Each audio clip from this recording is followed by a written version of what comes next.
Farm Business Uganda ekitongole ky'abalimi n'abalunzi. Bano bawa abalimi n'abalunzi amagezi agabayamba okwekulankulanya n'okwenyumiriza mu bye bakola. Gwe omulunzi w'enkoko omuli eza broilers, crailers, saso, layers ne loko. Jangu ofuna amagezi ku ngeri ey'ozirabiriramu olyoke ofune amagoba. Ate bwe kituuka ku byennyanja basima ebidiba n'okusomesa ku nnunda ennungi ey'ebyennyanja omuli empuuta, emali, engege. Ate tebakoma okwo, bakuyigiriza n'okutabula emmere y'ebyennyanja okusinziira ku stage ze biba biriko. Omulunzi w'ente, embuzi, endiga, obumyu nawe batuukirira ofune amagezi. Aba Farm Business Uganda bakowola naawe alunda embizzi okubeetanira anti bakufunira breed z'embizzi ennungi ezikula amangu omuli Landrace, Large White, Hampshire, kuteeka ne Cambrough. Gwe omulimi n'omulunzi lekera kwemulugunya, beekwate tojja kwejjusa. Bakufunira ensigo kw'oteeka n'okusomesa ku ndima y'omulembe ekwatagana n'ebibala omuli emicungwa, emiyembe, amapaapaali, obutunda n'ebirala bingi. Gwe omulimi wa vanilla naawe teweegayaalirira anti aba Farm Business Uganda webali okuyamba. Gwe omulimi w'ebitooke naawe jangu obeebuuzeeko ku butya bw'osimba ebitooke ne bitakuwa kiwuka ate ne bibala bulungi. Funa amagezi ku kika ky'emiti egikula amangu egigumira embeera y'obudde omuli emisizi, peyini, kalitunsi, emivule n'ebika by'emiti ebirala bingi. Aba Farm Business Uganda bakuyambako okufuna ebigimusa ebirungi eby'omulembe okuli eby'omu ttaka n'okufuuyira n'amadagala ag'enjawulo agayamba ebirime byo okukula obulungi nga tebirumbibwa biwuka. Ebirime omuli muwogo, soya, kasooli, lumonde, kabeji, ensujju, watermelon, ennyaanya, obutiko, ebijanjaalo n'ebirime ebirala bingi. Ebintu bino byonna bakuwa amagezi ku byo okossaako n'okubikufunira. Okumanya ebisinga osobola okubirako aba Farm Business Uganda ku 0753 19 95 12 oba 0761 48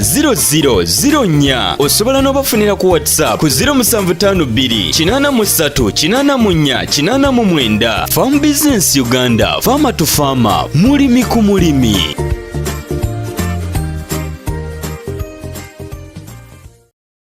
Osiibye otya omulabi waffe ali ku mukutu ogwa Farm Business Uganda, logo ya kitooke na mutwe gwa nte ku mukutu ogwa YouTube gy'osinziira okubanga otulaba era n'okubanga osubscribinga n'okubanga olikinga. Mwebala tufudde ensonga nga Farm Business Uganda mukutu tetunnamala bbanga ddene ne mulaze nga tuli bansonga mulamu bammwe. Buli w'olikinga, buli w'osubscribinga, buli w'olisharinga munnange kikulaga nti obanga otutegedde.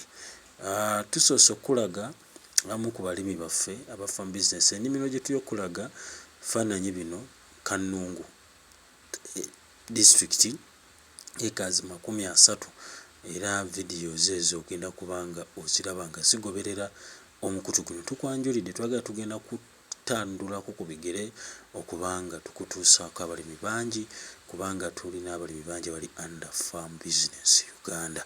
Kati nno munnange omulabi waffe omulungi tutanduddeko ku bigere okusinziira gy'obadde otumanyidde tukutuuseeko wano. Tuli ku kirime kya koko. Obadde okimanyi nti koko y'ebimu ku kirime ekirimu ssente naye nga mu Uganda tetukijjumbidde. Koko y'ekimu ku kirime ekirimu ssente era ng'osobola okukifuniramu ddala ssente singa oba okirimi nanti ki n'okusinga ebirime ebirala. Uganda ku bitundu 100 osanga ebitundutundu 30 ku buli 100 nga be bategedde ekyama ekiri mu koko. Ebitundu ebiri mu Uganda ku bantu 100 Buganda oba Central etutte paati nnene nnyo mu kulima koko era ng'evuga etwalira ddala ebitundu 57 mu kulima koko. Olwo nno disitulikiti nga mu western ne bagenda mu bitundu nga 20. Eastern gy'olaba eyo Eastern neekola ebitundu 18.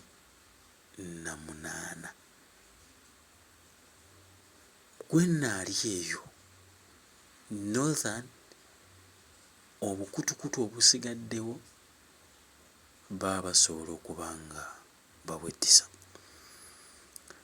Abalimi baffe abali eyo tetujjumbidde kulima kooko kuba tetuzudde kyama. Kooko y'ekimu ku kirime ekitagenda kuwa stress singa obanga okirimye. Togenda kibeerako okuba ng'okiwa attention ennyo kubanga si kye kirime ekyefaanaanyiriza ebirime ebirala. Kiro ya kooko akaseera kano egulwa wakati w'ogumu 3 n'ogumu 1 ku mulimi. Kooko gwe twogerako ali wakati w'okuba ng'alimwa oba ng'agulwa wakati w'Ogu$1,300 n'Omu$1,100 ku mulimi. Kyokka ng'ate abamulya nabo basobola okumulya nga mubisi. Ono nno njogera ku kooko akaziddwa so si ku buli kikooko nga bw'okiraba bw'okinoze ku muti awo wekiri. Omulabi wa Farm Business Uganda gw'ali okutulaba yonna gy'osinziira okuba nga otulaba, kooko gw'oli okulaba asimbibwa wakati wa fuuti 10 ku 10.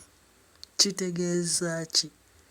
Nti bw'obanga osazeewo okulima kooko osobola okutandika n'oteekamu ebirime ebirala ng'akyali muto ebisobola okutambuza kooko ono n'agenda mu maaso.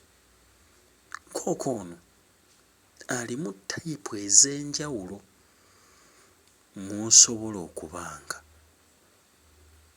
z'osobola okuba ng'osimba, era nga kooko ono waliwo asobola okumala emyaka 4, waliwo asobola okumala emyaka 2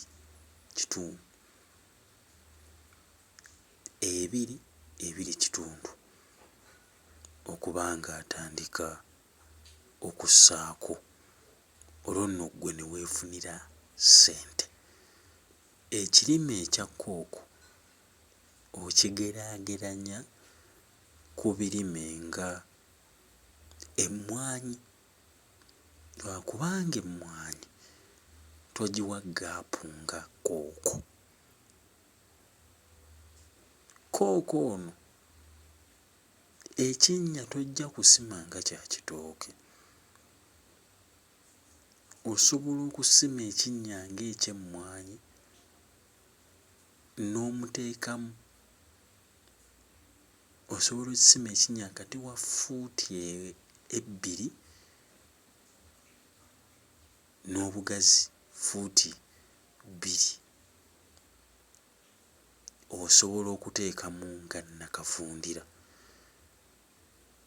osobola okufuna obukutu, osobola okufuna obuso obw'ente, obw'embuzi, obw'embizzi n'oteeka mu kinnya. Lwaki abantu abamu baagala nti kooko emyaka 2 tasobola kuba ng'ataddeko? Kubanga endabirirayo y'eyinza okuba nga ekuyiwa ne tayipu gy'oba nga wasimba. Abamu we tusimba kooko ne tuteekayo bigimusa wansi, endabirira ebeera ntono. Ekyokulala tetumanya ki kye tulima. Subscribinga, likinga, sharinga, linki mukutu gwa Farm Business Uganda tulikomawo ne videos ku kirime ekya koko, endabirira, ensimba. Farm Business Uganda ffe tugaa nti farmer to farmer, mulimi ku mulimi. Twazize kati mutulinde.